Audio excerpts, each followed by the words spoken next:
Okay, another job. It's an Airstream camper fix up that was gutted out, very old, kind of rotted in here. The steel frame on these was thin and weakening. Okay, so what I did for this guy is basically go through and reinforce it all with additional steel, which would also allow the use of thinner flooring, because this had 3/4 inch plywood flooring. We're going to go with a thinner panel for that. And the steel I really like for this kind of thing is this stuff. 1.5 inch by half by 0.65. It's got a lot of rigidity for its weight, and kind of self-reinforcement. And I like it a little bit more than square tube. It gives me more attachment surface, kind of a judgment call when we're putting it in metal like this. I'm not reaching around and doing everything underneath. It just take too long, be too labor intensive.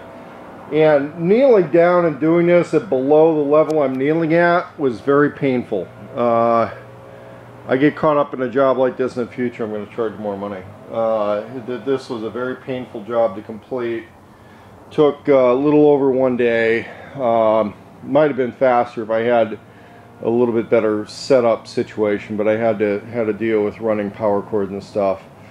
But basically it's a floor reinforcement before this thing gets kind of built back in, and kind of shows how, you know, it doesn't take full certified welder type stuff on here. Just gotta be careful, be relatively thorough, and it's a matter of webbing all of this steel in, because the old frame was starting to flex and give and deteriorate.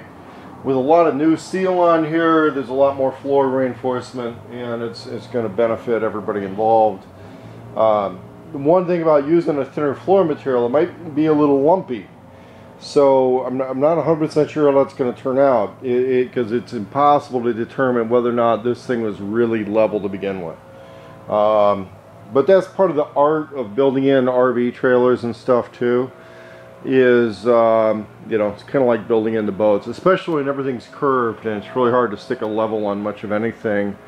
You know, we level it as best we can, but even the steel flexes a bit. But with this much reinforcement in here, the steel, especially this box type stuff and not angle iron, which remains pretty flexible even given the when you get the thicker stuff. The box steel definitely stronger than angle iron. I definitely prefer to work with it.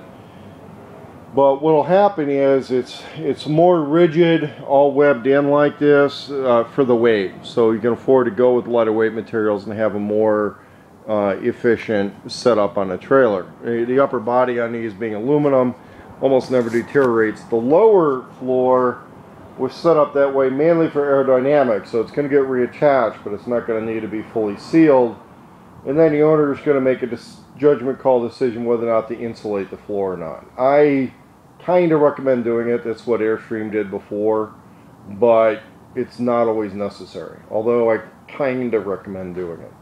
But anyway, that's part of a long-term project with somebody at the Airstream Restoration.